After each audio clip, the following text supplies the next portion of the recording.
Chapter 24. 1:30 p.m. Arabian Standard Time. 5:30 a.m. Eastern Daylight Time. A safe house. Baghdad, Iraq. Luke watched the militia leader from the corner of the room. "In a moment," Big Daddy Cronin said, "if you won't give me the answers I'm looking for, I am going to hold your feet to the fire." "Do you know this saying?" The militia leader was sitting on a wrought iron chair.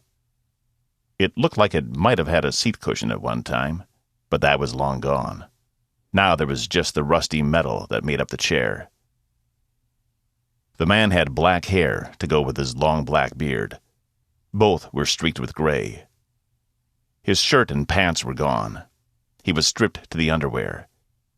He was thin and very fit, like a man who got a great deal of physical exercise on short rations of food. His boots and socks were gone. His feet were bare. The right side of his face was swollen from the blow with the rifle butt. The man's hands were manacled around the back of the chair. The chain looped through the chair's openings and was cinched tight. He was belted to the seat with a leather strap. His legs were out straight. His feet were bound together with heavy tape around the ankles, and were held in wooden stocks, making it impossible to move them. Moreover, the way he was strapped to the chair, and with his legs encased in wood, he had no leverage. Big Daddy Cronin waited for the Iraqi translator to finish speaking. The translator was a slim, balding, middle-aged man in a nondescript, short-sleeved green uniform with no markings of any kind. He had a pencil-thin mustache. He wore heavy sandals on his feet. He could almost be a nurse or a doctor, if doctors wore sandals. There were 5 men in the room. Big Daddy, the translator, the heavily bearded mujahideen who had only recently commanded a militia, Ed, and Luke.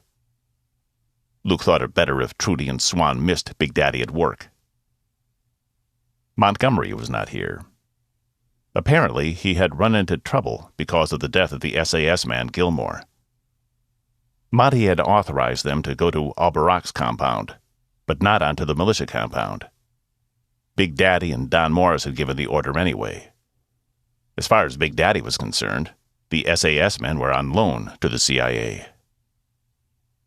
Big Daddy and Monty were no longer on the same page about this.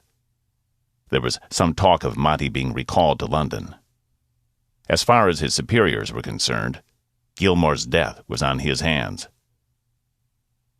Luke was sorry that Gilmore had died. He hated that it happened. But the office politics surrounding that death was not Luke's major concern. The militia leader began to speak. "Yes, I know the phrase," the translator said.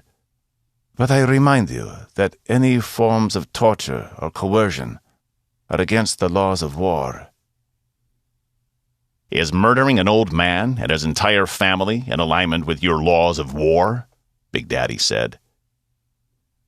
The translator spoke for a few seconds, then listened to the bearded man's response before speaking. "I'm afraid I have no idea what you are talking about." "How did you know the helicopters were coming?"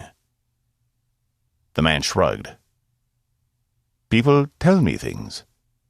How they know these things, I cannot say. Spies, I suppose."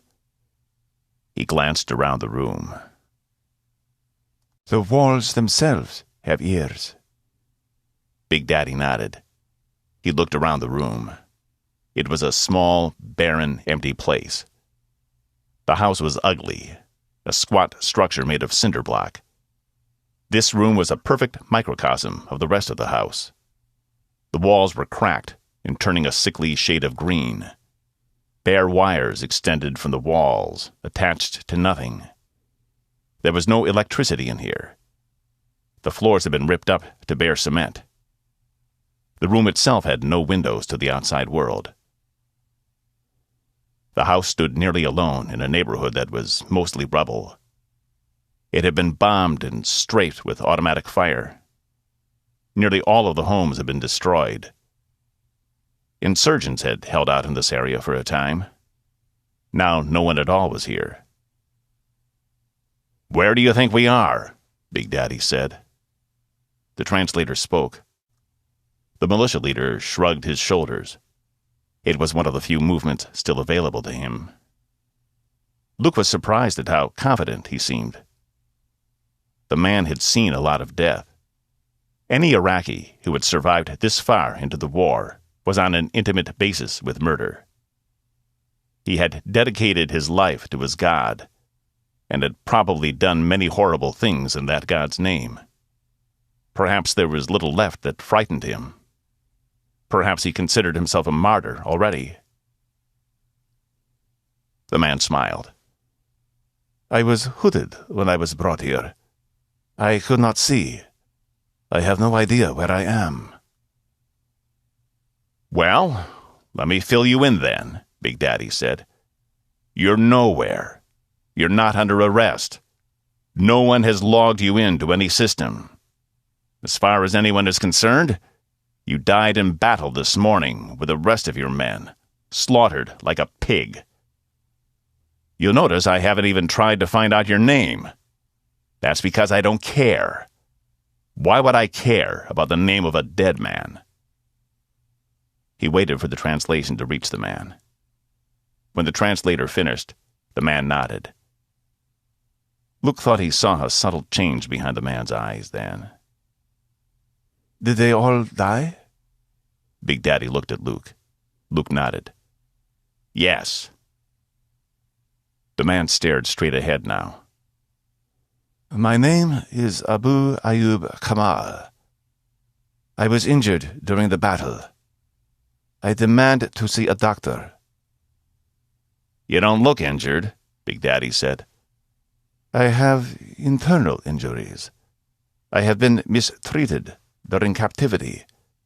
I would like to see representatives of the International Red Cross or Red Crescent.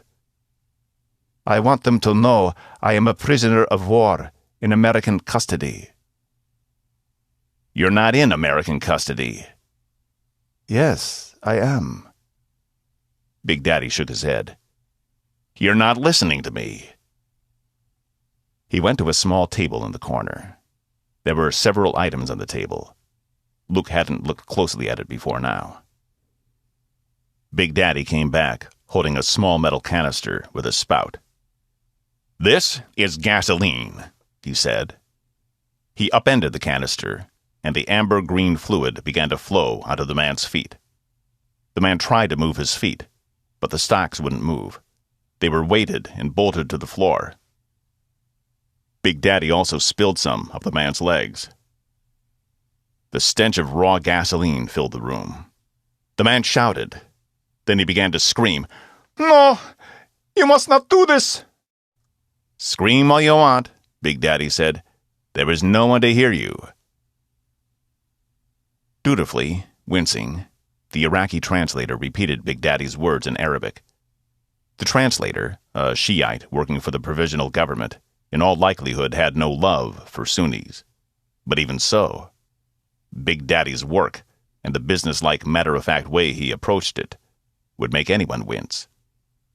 The blank, expressionless look on his face made things even worse. Big Daddy wasn't even angry yet. He took a large Zippo lighter from his pocket and clicked it on. A 4-inch flame appeared, yellow-orange and blue at its base. "This is what I meant when I said I would hold your feet to the fire. What did you think I meant?" "No," the man said. "Stop! Please, stop! I will tell you! I will tell you anything!" Big Daddy looked at Luke and winked. "Gets them almost every time," he said. Luke raised an eyebrow. "Almost?" Big Daddy shrugged. He glanced back at the militia leader. "Once in a while, you have to go through with it."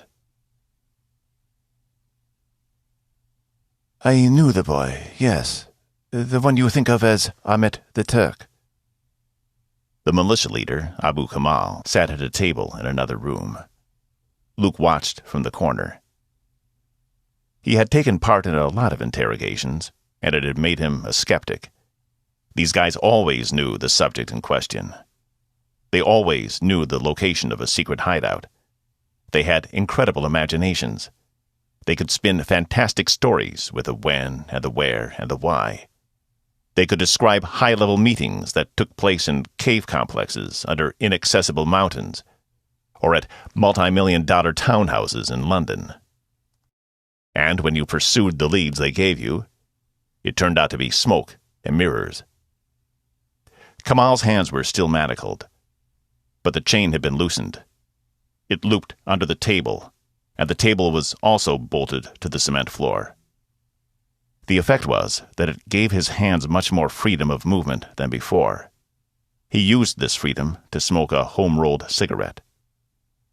His legs were completely free, and his clothes were back on. His legs were folded. He seemed completely calm now. He spoke in a conversational tone.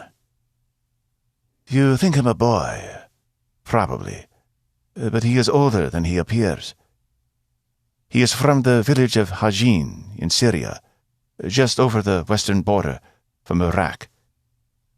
He is not a fighter. He is not strong, and he is not courageous. When he was in the camp, he failed most of the physical tests demanded of him. He was useless with weapons. I'm not even sure that he has been called by Allah." "What good was he then?"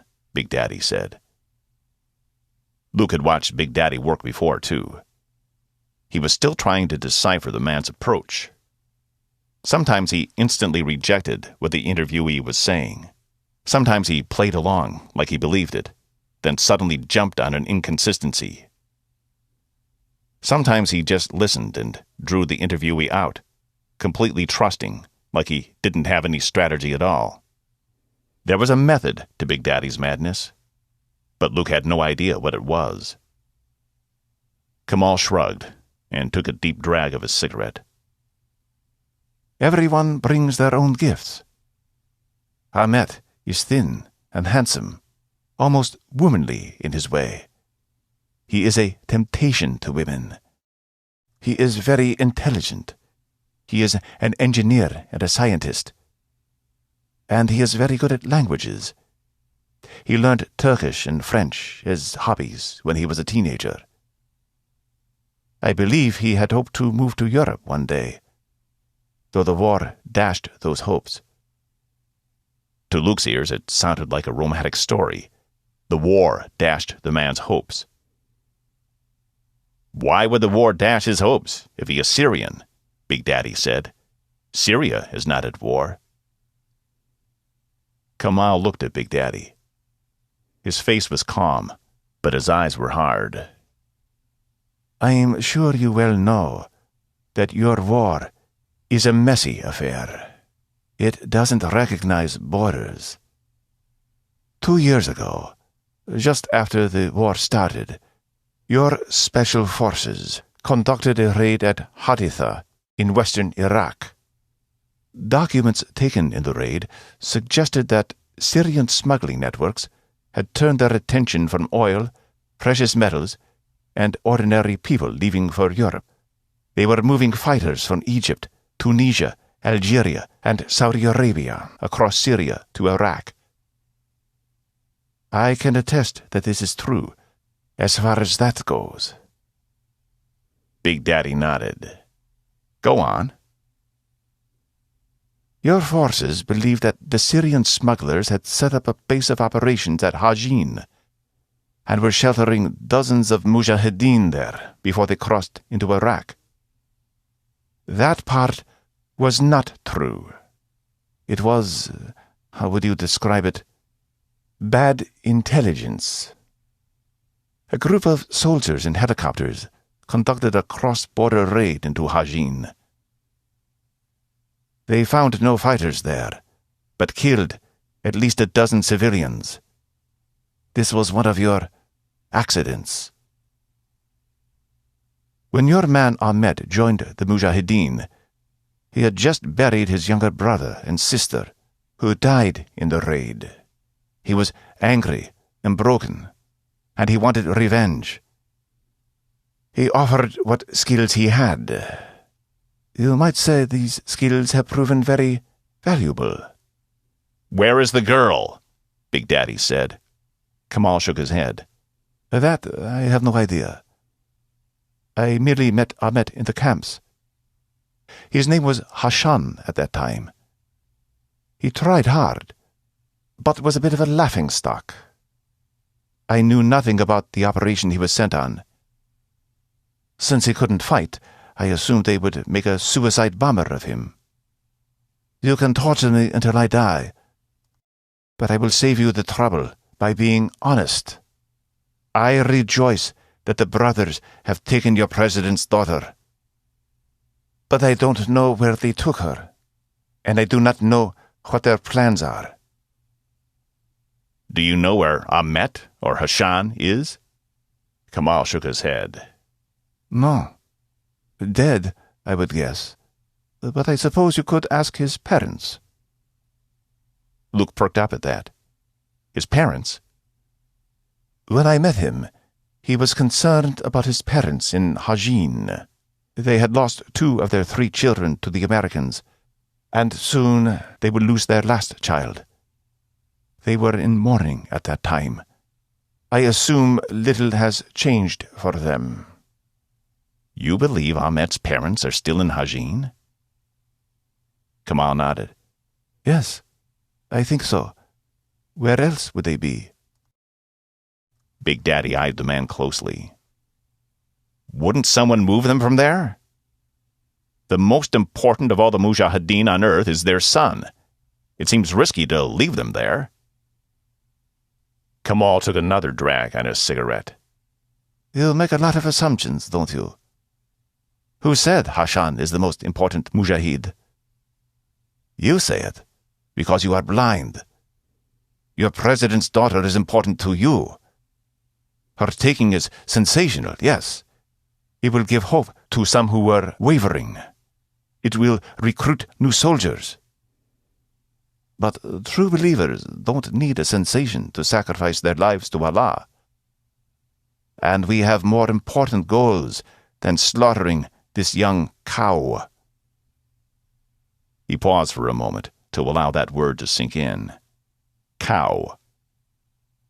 Big Daddy stared down at his own hands. His fingers made a strange wave-like motion. They looked like the tentacles of an octopus.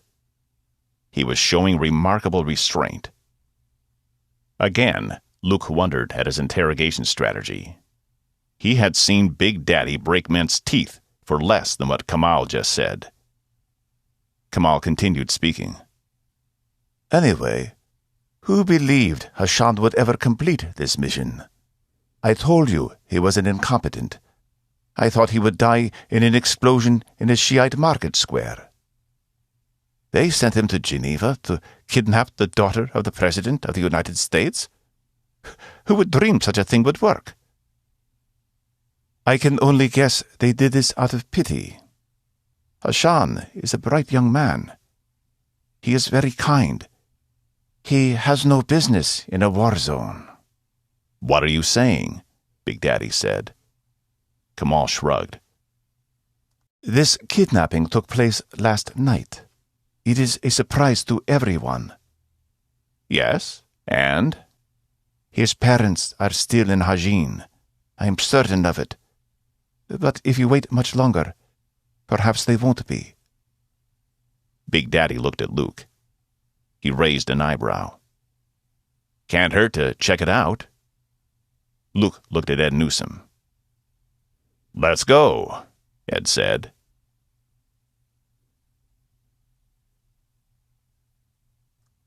Chapter 25. 7:05 a.m. Eastern Daylight Time. 3:05 p.m. Arabian Standard Time.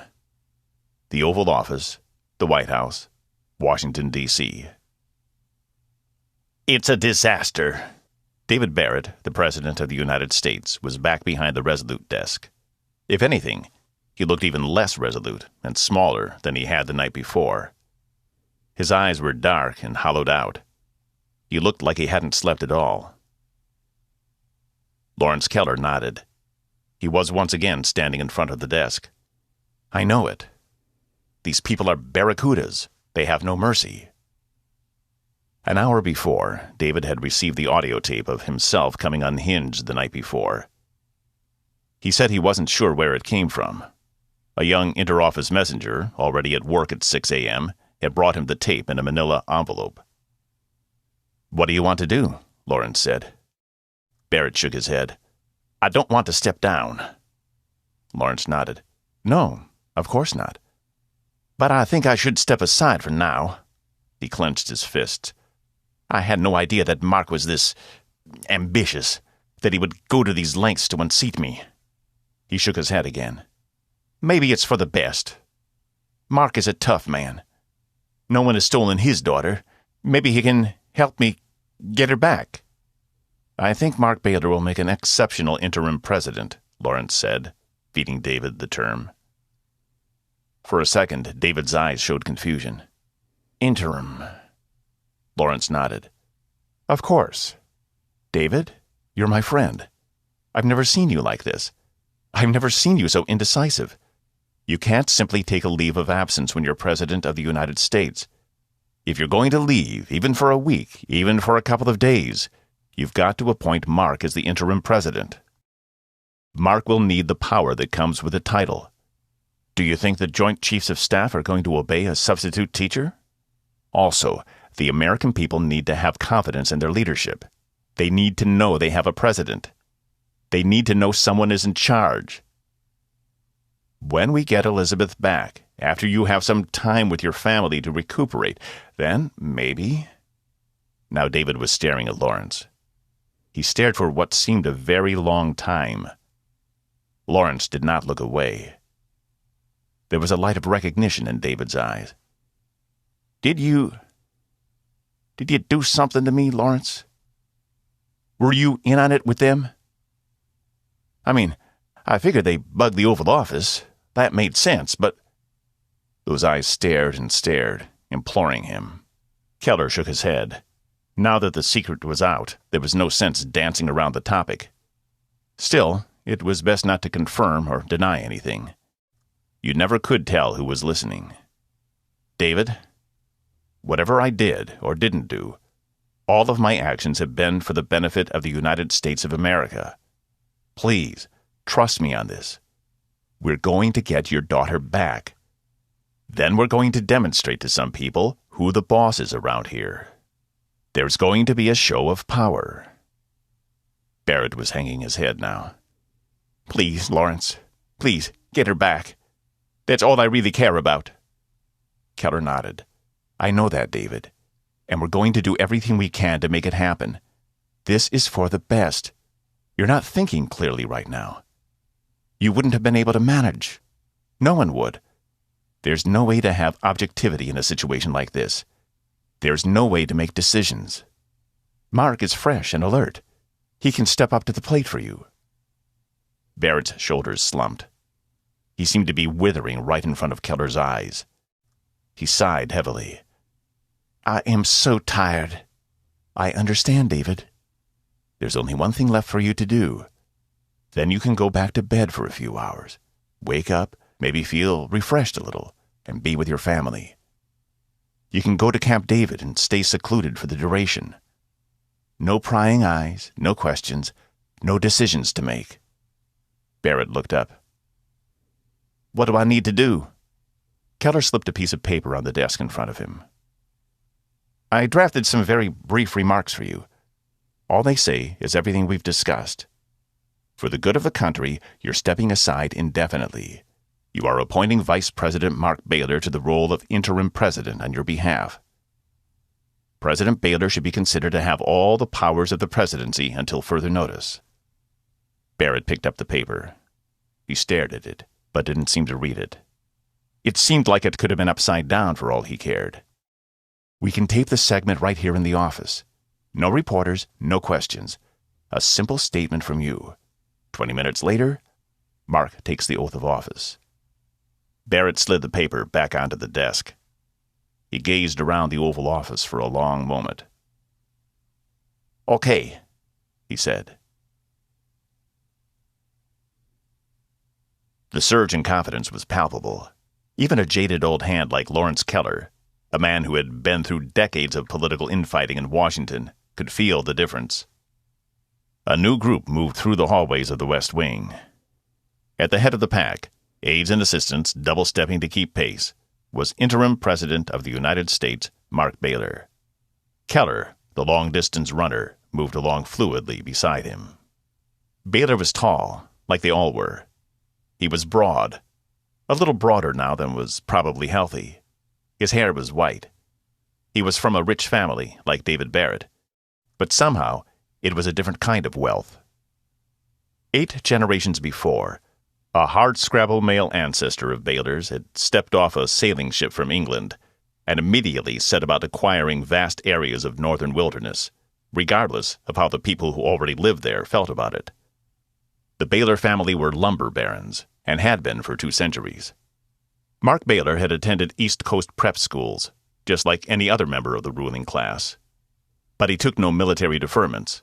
His family wouldn't hear of it. He deferred his entry to Yale instead, and joined the Marine Corps as a raw recruit on Parris Island. He took his lumps, served in Vietnam, and came back with 2 Purple Hearts for his troubles. Then he went to Yale. It had seemed all along to Keller that Mark Baylor wasn't the vice president. He was the president-in-waiting, the shadow president. Circumstances had proved him right. Keller was not technically Baylor's chief of staff, not yet, but he had long been a confidant of his, and he was very much in the man's team. "Lawrence, after this briefing, I'm going to want a smaller, private meeting in the Oval Office, where we can speak frankly with relevant parties about what needs to happen and who should do it. You'll know better than I who those parties are." Keller nodded. "Consider it done." The group piled into the elevator. They pressed shoulder to shoulder as the elevator descended into the earth. "We owe it to David Barrett to bring his daughter home safely," Baylor said. "I want to focus like a laser on that outcome." The doors opened, and the entire Mark Baylor entourage stepped into the egg-shaped Situation Room. Lawrence Keller glanced around the room. The plush leather chairs at the table all looked like the captain's chair on the command module of a spaceship crossing the galaxy. Big arms, deep leather, high backs, ergonomically correct with lumbar spine support. Nearly all the chairs were filled with thick bodies. The seats along the walls, smaller red linen chairs with lower backs, were filled with young aides and even younger assistants, most of them slurping from styrofoam coffee cups or murmuring into telephones. Mark Baylor took a seat in a leather chair at the closest end of the oblong table. Keller stood by his side and a little behind him. People continued to talk among themselves as if the President of the United States hadn't just entered the room. "General Stark?" Baylor said. The chatter went on. "General Stark!" At the head of the room, Richard Stark, of the Joint Chiefs, glanced his way. His face was jagged and hard. He smiled when he saw Baylor. "Mr. President," he said. Baylor nodded. "I took the oath 15 minutes ago. Can you please bring this room to order? We have a lot to go over, and I feel like I'm playing catch-up." Stark stood. He clapped his hands. "Order, everybody! Come to order, please." The place went silent. Almost. A couple of young men in suits along the wall continued to whisper to each other, heads leaned in close. Stark looked at them. "You two! Either shut up or get out." Startled, the 2 men looked up. Their eyes were wide. Now the room went dead quiet. Stark nodded. "Good. Welcome, President Baylor. We are very glad to have you here." To Lawrence Keller's ears, the general lingered on the word very. People at the Pentagon were no fans of David Barrett. Baylor, on the other hand, was a frequent visitor to the Pentagon. As a senator, he had been a consistent advocate for increased military spending, increased recruitment, and the pioneering of new weapons systems. Baylor nodded. "Thank you, General. Get me up to speed. Where are we with the search for Elizabeth?" Stark stood. He referred to some papers he had on the desk in front of him. "We are moving along at a very fast pace, uncovering, then following up on leads.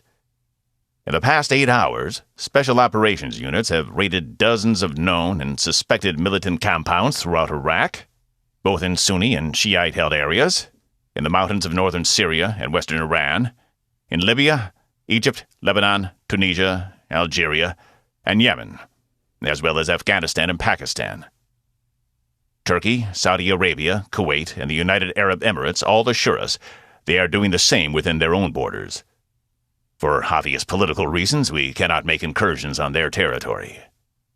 Thus far, we have inflicted enemy casualties in the many hundreds, possibly thousands.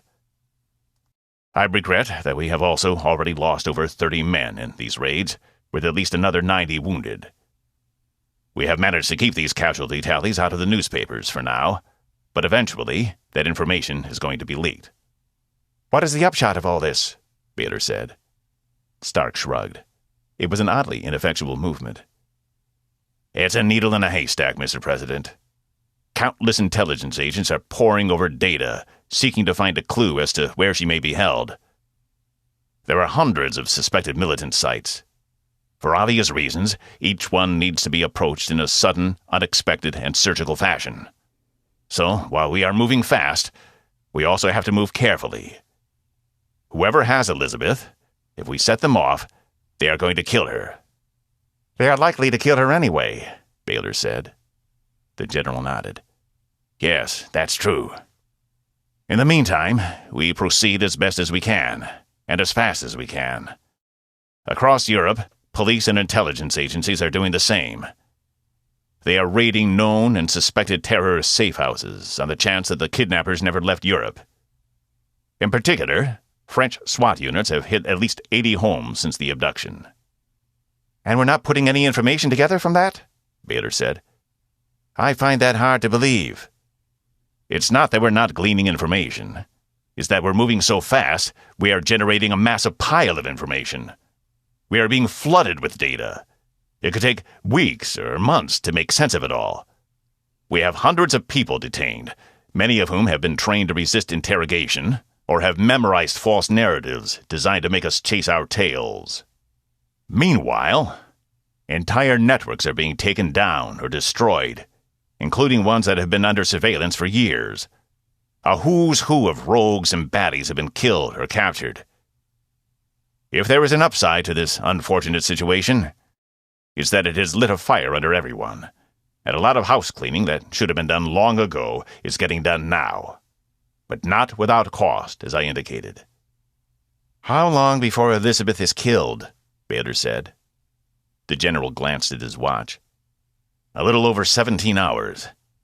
But I caution you, Mr. President, not to take the word of terrorists as bond. Elizabeth could be dead even now." "And where are we with the prisoner release?" An aide whispered in Stark's ear. Stark shook his head. "For reasons I can't get into here, there are numerous people on that prisoner list who we cannot even consider releasing. Some of them are among the most dangerous men on Earth. There are others we have no control over whether they'll be released or not, because we're not the ones holding them. The horse trading involved, for example, in getting terrorists released from prisons in Egypt, Tunisia, or Malaysia, would be long, protracted, and probably not worth our while in terms of what we would have to give. I'm sorry to say that as far as the intelligence community and the Pentagon are concerned, trading prisoner releases for Elizabeth's life is a non-starter." There were a few quiet gasps around the room at that pronouncement. Baylor only nodded. "Are you saying that we are forfeiting Elizabeth's life?" The general shook his head. "I'm saying that we are in a very difficult position, and our long-standing policy is not to negotiate with terrorists." Baylor took a deep breath, and then sighed. "Here's what I want," he said. "I want a list of the 5 or 6 most likely countries or territories where Elizabeth could be held. Then I want to know how we can apply the most amount of pressure to the populations who might be harboring the terrorists." "Pressure, sir?" General Stark said. "On the civilian populations?" "General, You seem to believe that David Barrett's daughter Elizabeth is going to die. And there isn't much we can do about it, Baylor said. Would you say that's an accurate assessment of your position? I wouldn't necessarily phrase it that way, sir. How would you phrase it, General? I would phrase it that Elizabeth is very likely to die, and we are doing everything in our... I'm not interested in semantics, General. What I want, after this meeting, is a menu of options available to us. If Elizabeth dies, I want the people who harbor terrorists, their mothers and fathers, their neighbors, their children and loved ones, their entire communities, to feel our collective pain. What are your ideas, General Stark? Mark Baylor said. The men were standing in the Oval Office. Lawrence Keller was there, along with a few others. The tall blue drapes were pulled, shutting out the natural daylight. 2 big Secret Service men stood by the door. David Barrett was nowhere to be found. There was no sign of him. It was almost like he had never existed in the first place. This was not a let's settle down, everybody, get comfortable meeting. Baylor hadn't offered anyone a chair. There were no sandwiches or coffee coming from food service. It was clear that Baylor was going to be no nonsense. The general referred to 3 sheets of paper his aide handed him. Mr. President, we have an entire menu of options available to us. Keller liked that the general was already referring to Mark by his new title. Generals in the Pentagon were nothing if not political animals. Stark had clearly smelled which way the wind was blowing. Baylor nodded. Let's hear them.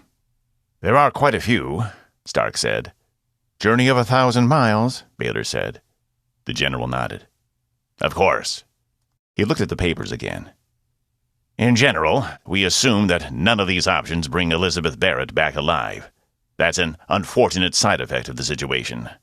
As I indicated in the briefing downstairs, Special Forces units of all kinds are conducting raids throughout the Islamic world as we speak. None have borne fruit thus far. We have no idea if Elizabeth is still alive. And as more and more contact is made with terrorist cells, militias, and enemies of all stripes, the odds of her survival decrease rather than increase. They decrease dramatically, in fact. Why is that, General? Baylor said. Stark shrugged. Good question, sir. Mostly, it's because we're blundering around like a wounded bull in a china shop. Working at this speed, we have no way of vetting the intelligence we are getting. A lot of it is bad. Most of it is incomplete. Whoever has Elizabeth sees what we're doing, and if we appear to be getting close, they will likely become spooked and simply kill her. Or they may kill her because right now the eyes of the entire world are watching. For the terrorists, an Elizabeth Barrett beheading video is a powerful recruiting tool. Wonderful, Baylor said. So where does that leave us? If I may be frank, Stark began. Baylor nodded. Of course. It leaves us with an opportunity. We are the angry bull, and justifiably so. If Elizabeth dies, and even before she does, we are now free to engage and destroy many of our enemies with complete impunity. Does Hezbollah have Elizabeth? We don't know. They might. We are free to punish Hezbollah for any role they may have played in this fiasco. What about the Assad regime in Syria, the Taliban, Muammar Gaddafi in Libya, and the Muslim Brotherhood in Egypt? We could decide to pacify the Sunni Triangle from the air, rather than on the ground. We know that the Iranians have previously allowed al-Qaeda operatives to cross their territory unimpeded. Baylor listened, but didn't say anything. The beauty of this, if you will, is we can issue an ultimatum to all of our enemies in the Muslim world. Either they are with us or against us. The groups and places I named earlier must pull any and all strings they have to gain Elizabeth's safe release, or we will begin a campaign of open warfare, the likes of which they have never seen. He paused. Whoever did this has sponsors, and we can make anyone we suspect of being a sponsor pay dearly. Baylor took a deep breath. Correct me if I'm wrong, he said, But isn't Saudi Arabia the most likely sponsor of whoever carried out this kidnapping? Stark shrugged. I don't know. No one can know that for a fact. Does Saudi Arabia, the state, and wealthy individuals in both Saudi Arabia and the other Sunni states of the Persian Gulf sponsor Al-Qaeda and other Sunni terrorist groups? Almost certainly. You know that. I know that.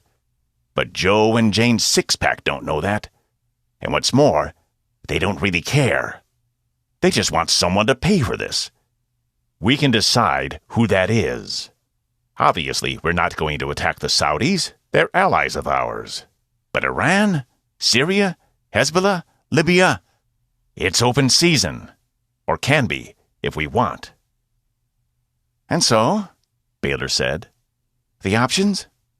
Many, Stark said. As you know, we have a great many military assets in the region. Tens of thousands of troops on the ground in Iraq. Tens of thousands of troops stationed at Doha. Jet fighters and bombers that can leave from Iraq, from Doha, and from Saudi Arabia. The Fifth Fleet controls the Persian Gulf, and the Sixth Fleet has destroyers and cruisers on standby in the eastern Mediterranean Sea. Central Command has drones in the air 24 hours a day. I would suggest that we publicly give whoever is holding Elizabeth a 12-hour deadline to release her unharmed. At the same time, we indicate to several bad actors in the region that they are also responsible for her well-being. He paused. At the end of 12 hours, if Elizabeth hasn't been released, or if she has turned up dead by then, we unleash an all-out assault from the air. We destroy as much as is possible. Hezbollah fortifications in southern Lebanon. We destroy Shiite training camps the Iranians have set up in the northwestern mountains of Iran. We also wipe out the Iranian fast-boat navy in the Persian Gulf. All of them. Wipe them off the map. We fortify the whole thing with missiles locked on Air Force and naval bases in southern Iran along the coast. If they even try to fight back, we destroy those assets with impunity. We can do the same in the north, to their assets in the Black Sea. Stark flipped over a page and scanned the next one. Last, but not least, we bomb Bashar al-Assad's presidential palace in Damascus and other compounds he has throughout Syria. Bomb them to dust. We can do the same to Gaddafi in Libya if we want. The room became quiet. Lawrence Keller considered that, far from eliminating problems that had been bedeviling the United States for some time, what General Stark was describing was the beginning of World War III. Keller had bum-rushed David Barrett out the door. He was beginning to have an odd feeling about that decision. Stark never talked like this in front of Barrett. "What about the Russians?" Mark Baylor said. Stark shook his head. "The Russians are a shadow of their former selves. They're weak. They're focused on rebuilding their economy and their military. Yes, they are allies with the Iranians, with the Syrians, and with Hezbollah. But our intelligence indicates they won't risk a shooting war to protect those allies. Not now, not yet. 10 years from now, they might. All the more reason to take these steps now." To Keller, it was clear that the general was not speaking off the cuff. He had come to the meeting with these ideas in his pocket. And he wasn't speaking for himself. The Joint Chiefs of Staff had probably cooked up this plan years ago. Keller had to admit it had a certain grim logic, except... "The Russians have nuclear weapons," Keller almost said, but didn't. Mark Baylor, the new president, was nodding. All eyes were on him. The ghost of a smile appeared on his face. He didn't hesitate. "I like it," he said. "Let's do it. Start putting everything into place. Begin to lock on targets and make it obvious that we're doing so." Baylor glanced around the room. His eyes fell on Lawrence Keller. "Let's get a video team in here and alert the media that we're going to want airtime. We've got an announcement to make." "What about allies and strategic partners?" Lawrence Keller said. "England, France, NATO, Japan, Australia." "These people might want a little bit of a—" Mark Baylor waved that away. "I don't want to hear a lot of debate about this, no matter how well-intentioned. Let them all watch it on television."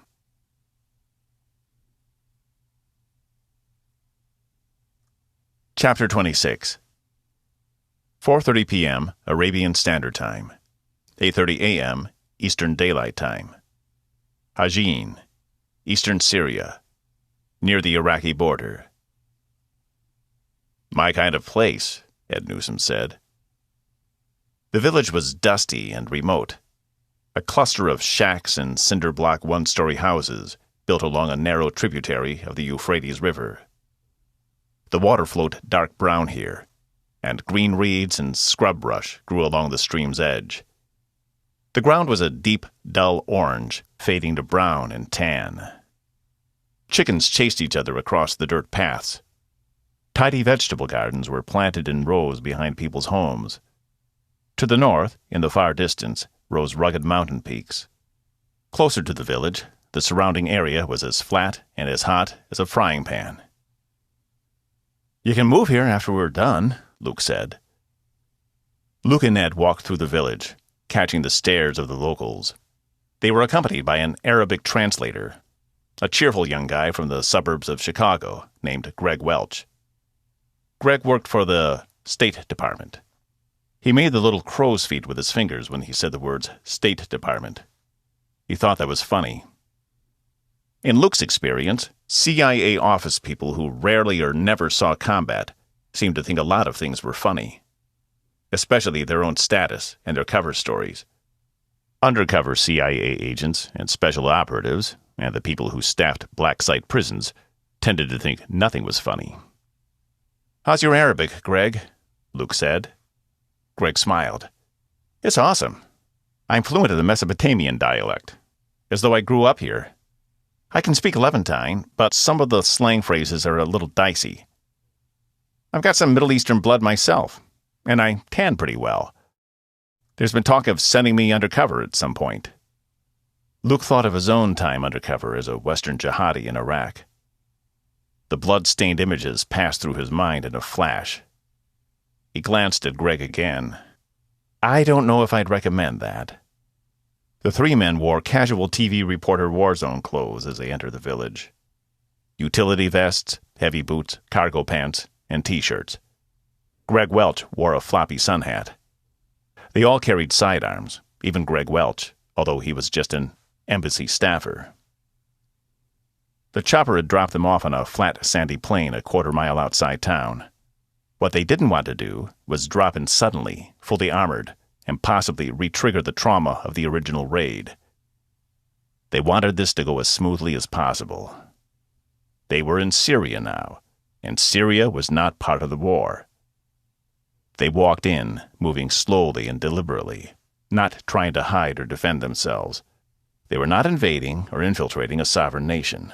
They were just visitors. Policemen, actually, here to ask a few questions. Everyone knew already. People stood in front of their small homes, as still as statues, watching them pass. In the best of situations, Ed Newsom's sheer size would bring stares. But this was more than that. It was as though the people of the village had been waiting for someone to come. It was as though they were ghosts, the ghosts of their former selves, the people they were before the raid. Those people were gone, and these ghosts were here. And the ghosts knew what the young man from their village had done, and they were waiting for the hammer to drop again. They came to the house. It was a small cinder-block home, painted pale blue. The paint was faded and chipped. The plants in the front yard were dried out and dead. Much about the house seemed shabby and run down, as if the people inside of it had given up. A rusty metal chair sat near the front door. An old man had just risen from it. The man was small and bald. He was thin, and probably only in his 50s, but something about him seemed ancient and heavy. His skin was dark. He wore a light gray jacket over what looked like a T-shirt and some kind of thick bandaging. He moved his upper body gingerly, as though his back had been injured and he was in terrible pain. Down below, his right pant leg was cut off above the knee. A very basic metal prosthetic device was attached with leather straps at his knee and thigh. He leaned on a wooden crutch. His right leg was gone from the knee down. He waited for them to walk up the path. "Abbas Antar?" Greg Welch said. The man nodded and waved his hand toward the open door. "Come in." he said. "Come in." "The drinks are sweet hot tea," Greg Welch said. "The pastries have almonds and honey. Very nice, very traditional Syrian hospitality." Luke and Ed sat in the small living room of the modest house where Hashan Antar, the man now known across the world as Ahmet, had grown up. The furnishings included an upholstered love seat with 2 matching chairs. An intricate red and gold rug hung on one wall. On the other walls were family photographs. Luke noticed with a twinge the framed photos of 2 young teenagers, a boy and a girl, featured prominently. Just before Luke sat down, his eyes scanned a shelf of porcelain and ceramic figurines, cups, and jewelry boxes. It was a high shelf, one of 2. The one below it had numerous hardcover and paperback books on it, all with titles in the Arabic alphabet. The upper shelf was better. Among the various knickknacks and paddywhacks up there, things that normally wouldn't catch Luke's interest, was something unusual. Lying on its back, screen upward, was a flat, dark blue mobile telephone in a plastic casing. If Luke had to guess, he would say that it was a satellite phone. He would like very much to pick up that phone and scroll through the recent incoming and outgoing calls. Abbas Antar's wife, a heavy-set woman in a black headscarf, who they knew to be Eva Antar, but who Abbas had not introduced by name, had brought out a folding table and placed a ceramic teapot and tiny teacups upon it. A moment later, she had returned with a plate of small, flaky pastries. Then she went out again. She did not smile, make eye contact, or speak at any point. Abbas took a seat in one of the chairs. Greg Welch stood near the corner of the room. "Please," Abbas said, indicating the food and drink. Luke sipped his tea. It was hot and very, very sweet. "We are here because we want to ask you a few questions," Luke said. He waited for Welch to translate. The old man nodded. "I know. You are Americans?" Luke nodded. "Yes." Abbas Antar spoke for several seconds. He spoke without pause, but his voice was calm and his face impassive. "You will forgive me," Greg Welch said in English. "The Americans came in the darkness before sunrise one day. Big men, much like you. They came in battle helicopters with heavy weapons, screaming and kicking down doors. They took my son and daughter away from me and away from their mother. They also took my leg. They took our hope and our futures. They broke us and broke our village, and then they left as quickly as they came. There was never an explanation and never an apology, and now they, you, are back. And you wish to ask me questions, which is good, because I wish to ask you questions as well." "I am sorry for your loss and your pain," Luke said. "I will answer your questions the best I can. But first, I am in a great hurry, and I must talk to you about your son, Hashan." Abbas Antar nodded. "Yes, I know. It appears that my son, who I love very much, is the most wanted man on earth. I am a little surprised that it has taken this long for you to come to me. Has anyone else come?" Abbas shook his head. "No. I think that no one has identified him before now." "How did you know it was him? Have you spoken with him?" Abbas made a face of exaggerated surprise. "No. I have not spoken with Hashan in more than 18 months. Nor has his mother. You must understand that after the American attack, he left here on a suicide mission. He would gain his revenge, not for Allah, but for himself. He was never a religious boy. He believed in science. He believed in enlightened thinking, the Greek philosophers, the Arab and European astronomers and mathematicians, never the religious sages. He had no patience for it. But when his beloved sister and brother died, he went to die as well." Antar's voice choked and trailed off for a moment. He looked at the floor between his left foot and the simple metal platform that functioned as his right foot. "His mother and I did not agree with what Hashan wanted to do. We do not believe in war. We believe in peace. We wanted the best for all of our children. But with only one left, of course, we did not want to lose him. We had hoped he would go to Jordan, and then perhaps to England. We told him this, and he became very angry. He broke away from us, and he cut off all contact. Luke's eyes nearly strayed to the phone on that top shelf, but he controlled them. He focused on Antar instead. The man was telling a compelling story. It was heartbreaking. It was beautiful in its way. The wayward son, a tragic figure who went away to die in war. When Antar looked up again, there were tears in his eyes. We thought he was dead until today. How did you find out? Luke said. How did you know it was him? The old man shrugged. Our neighbors have satellite television. His face is all over the TV news. The cameras in Switzerland captured his image. They came and told us Hashan is alive. He has done a great thing. When we saw what a great thing he had done, his mother wept for 2 hours. That poor girl. Now she will be killed by fanatics, and it will be shown on the television, because the scripture commands it. An eye must be taken for an eye, and a tooth must be taken for a tooth. He paused again and looked directly at Luke. A life for a life. An important life for many unimportant ones. The life of your president's daughter for the lives of my son and daughter, and so many countless others. Don't you agree that this is very wise? You, of all people, a soldier, must agree. Luke didn't know how to respond. Yes, he had been a soldier.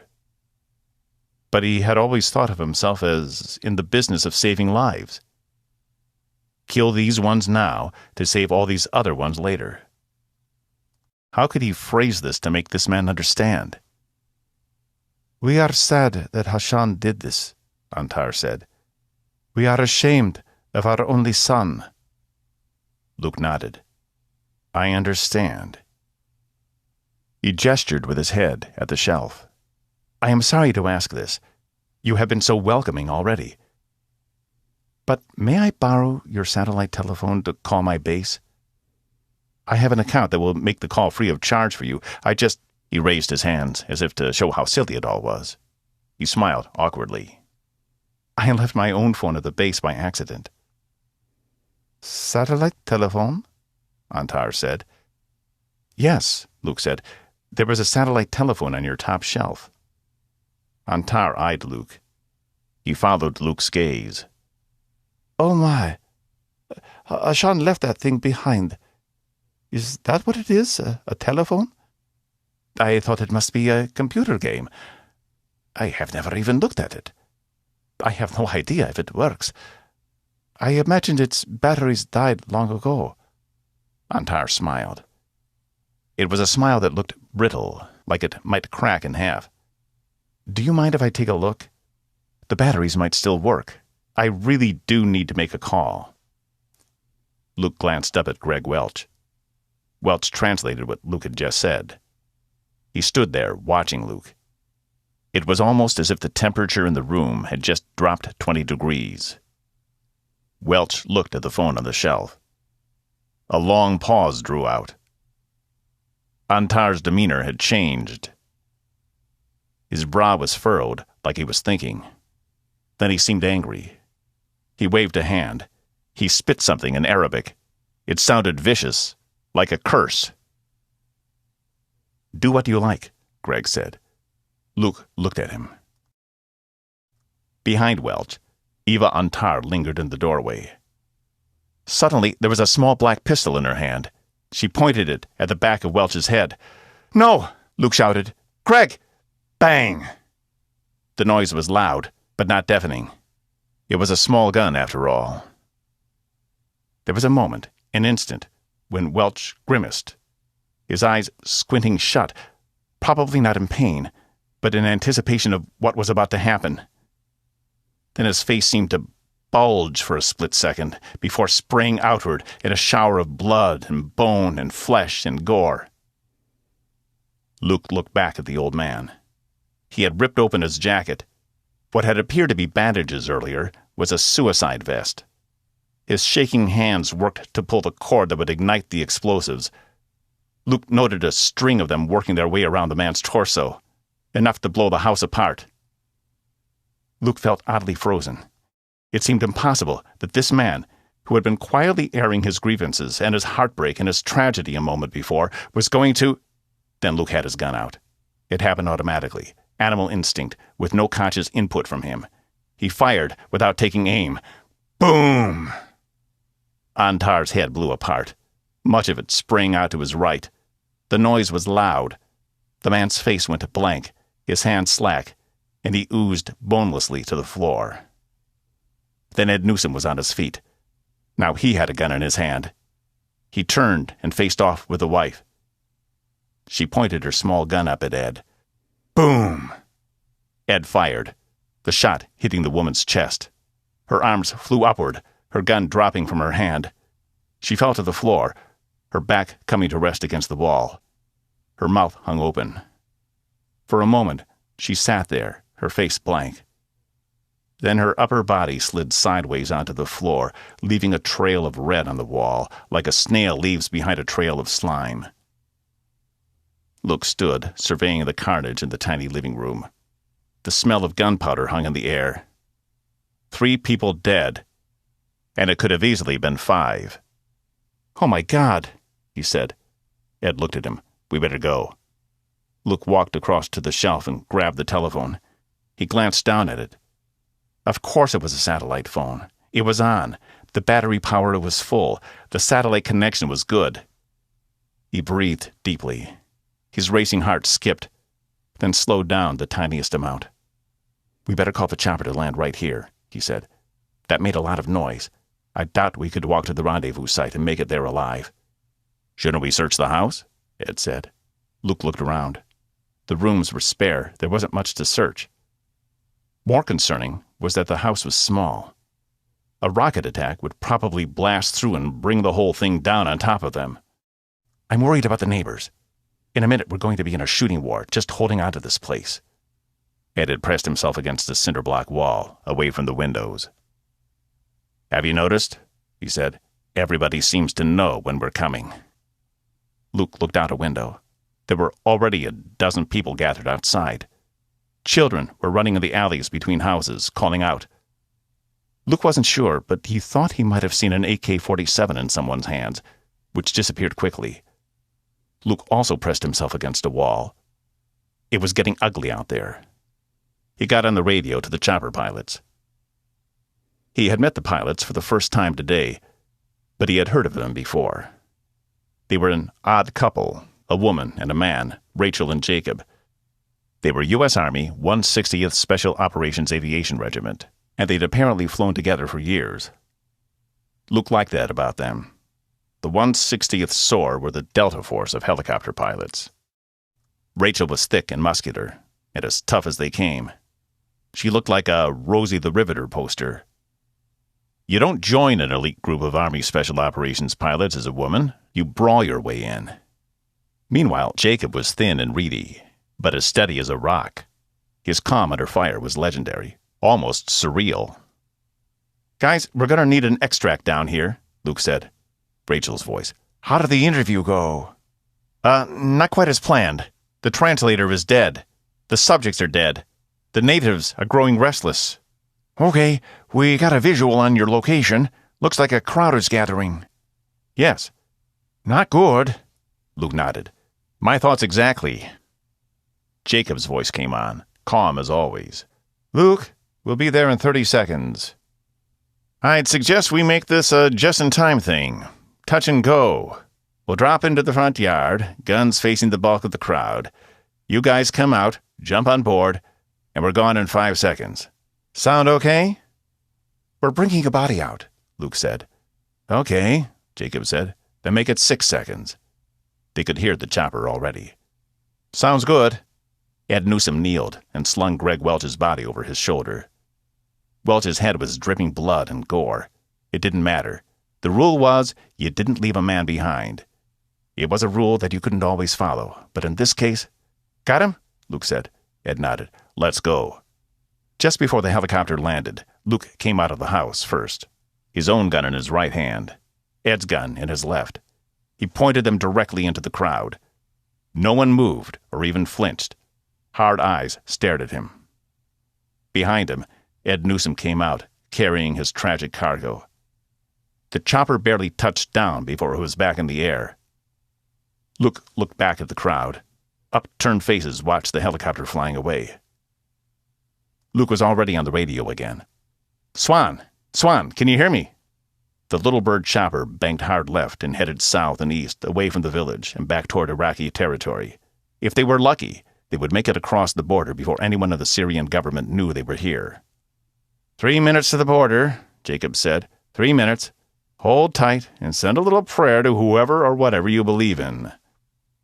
The remains of Greg Welch lay sprawled across the tiny passenger cabin. Ed Newsom was working to zip Welch's corpse into a body bag. Welch's head was ruined. His face seemed as though a giant fist had punched a bloody hole in it. Swan's deep voice. Luke, I'm here. Luke felt breathless, like he had just run 10 miles. Swan? Yeah. How did it go? Did you get any information from the parents? There was a problem with the parents, Luke said. The radio crackled. A problem? How so? Don't worry about that right now. I don't want to get ahead of myself, but it seems like these really might have been the kidnapper's parents. If so, that's a big break, buddy. And there's a way we might confirm it. I have with me a satellite phone that I confiscated. Is there any way you can access it without my having to come all the way back to Baghdad? It has a number that it called repeatedly over several months in its log, and I need to know where that number was located and where it is now. There was a pause over the line. Luke looked at Ed. Ed pulled a zipper, closing the black bag over Greg Welch's head. Yeah, I can do that. No problem. I'll need you to use the phone to call the number I give you. You'll be calling my laptop. Once we're connected, I can look at the call record and trace where those calls went. It shouldn't take me very long. Okay, Luke said. Give me the number. Luke punched the digit in as Swan read them off to him. The phone was quiet for a long moment, then made a buzzing, humming sound as it connected to the computer. Luke, I'm going to cut you off for a moment. Don't make me call you back, Luke said. I won't. Just be patient for 5 minutes, okay? Luke checked his watch. It was 5:35. Maybe 2 hours of daylight left. 5 minutes, man. Ed Newsom was at an open bay door, scanning the skies for enemy activity. Anything? Luke said. Ed nodded. Yeah. Black spots on the horizon, coming low and hard. 3 of them, by my count. Gentlemen, Rachel said over the intercom, as if to confirm their worst fears, I suggest you strap yourselves in. Syrian fighter planes approaching from the west. They should overtake us in less than a minute. Luke poked his head into the cockpit. How soon until we cross the border into Iraq? About the same, Rachel said. 1 minute or less. If we make the border, Jacob shrugged. Doesn't guarantee a thing. We encroached on their airspace. And anyway, they have missiles that could take us out right now, if they want. They could fire on us and take us out when we're 20 miles into Iraq. We're moving like a bumblebee compared to them. Damn it, Luke said. He gazed through the cockpit windshield. It was wide-open desert in front of them. I'd strap yourself in, Stone. This could get interesting. Luke went back, sat down next to Ed, and strapped in. Ed was craning his neck behind them, watching out the bay door. Anything? I can see one. He has us right on his nose, coming hard like a missile. Luke took a deep breath. This was going to happen faster than the speed of sound. Ed turned around and faced front. Here he comes. Luke looked to his right. Through the bay door behind him, he saw the Syrian plane. It was a dark shadow, a blur coming almost too fast to see. An image of a pterodactyl appeared in his mind. His heart skipped in his chest. Oh, man. The fighter zipped past, just over their heads, way too close. The shriek of its jet engines was loud. For a moment, they were everything. Both Luke and Ed plugged their ears with their fingers. An instant later, the turbulence hit them, and the tiny chopper shuddered.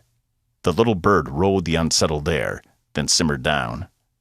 A second passed, then another jet went screaming by. Another second, another jet. "Ah!" Luke shouted. He hated those fighter pilots. The chopper bounced across the turbulent airfield. It was like being caught in the churn after a monster ocean wave breaks. Out the bay door, Luke saw all three of the planes banking hard in single file, heading back the way they had come. Luke let out a long breath. He felt his heart now, thumping steadily, thumping hard, but already almost like normal. His ears were ringing. "Congratulations, gentlemen," Jacob said. "We just crossed the border into the loving arms of Iraq." A long moment passed. Ed and Luke sat still, straps still holding them. "This has been a day," Ed said. He stared down at the body bag holding the former CIA translator. "Amen," Luke said. "Yesterday was bad, but this—" "Brutal," Ed said. A burst of static came from Luke's radio. He picked it up. Swan was back. "Luke?" "Yeah, Swan. What's up?" Swan's voice was shaking. Just a guy doing some data mining, and yet he was nervous. He was lucky he wasn't out there. Syrian fighter jets hadn't just buzzed over his head. "I ran the locations on that phone number. It's also a satellite phone. And for most of the past year, it barely moved. Stationed in Geneva, Switzerland the entire time. It seems that the parents were probably calling their son. This could be the real thing." Luke realized what was making Swan's voice shake. He looked at Ed. Ed's eyes lit up. "Pay dirt," he said. "Where's the phone now?" Luke said into the radio. "For the past 12 hours, it's been located in the Sinjar Mountains on the Iraq side of the border. The phone you took from the parents called that location twice." A feeling began to swell in Luke's chest. Suddenly, there was a chance. That was all he ever wanted, was a fighting chance. "Sinjar Mountains?" Luke said. "Can you be a little more specific?" "The Sinjar Mountains doesn't tell me a whole—" "About 120 miles due north of your current position," Swan said. "Give or take a few miles." Luke did the math in his head. The little bird topped out at about 175 miles per hour, but would burn fuel like crazy at that speed. "What's it like up there?" There was chatter behind Swan. Trudy Wellington was saying something. Suddenly, she was on the radio. "Luke, it's Trudy." Luke smiled and shook his head. "Yes, I know that." "The Sinjar Mountains are steep and rugged, difficult to access.